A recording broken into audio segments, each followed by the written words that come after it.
Hey everybody, today I'm cooking fresh spinach.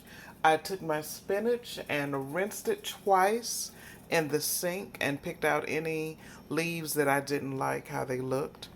And then I put water, butter, salt, pepper, garlic, and I also sliced up some onions. And so I'm going to let this boil and simmer until it cooks down. I know that some people mix tomatoes with their spinach. I never tried that, and that's not really something that I would want to do.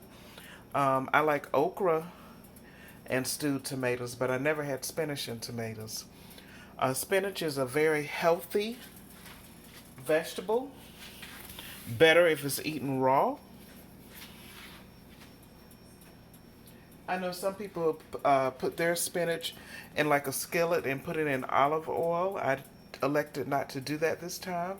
So I'm going to cook it very similar to the way I cook my cabbage and collard greens.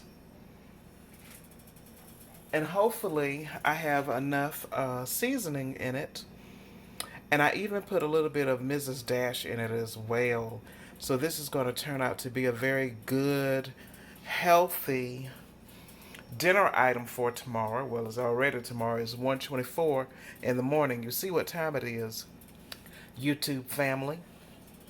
I need to go to bed. I'm doing a lot of work trying to get prepared for the upcoming year, and I didn't want my spinach to go bad, so I said, let me cook it right now. So again, I rinsed it, put it in the pot here with butter, salt and pepper, garlic powder, a little bit of Mrs. Dash seasoning, and I sliced some onions. Now, I'm not really big on slicing and dicing onions. I got to get my little tool that I have fixed or get that going again so I can slice up my onions nice and fine. What do you put in your spinach when you season it? Take care, and please like, share, and subscribe.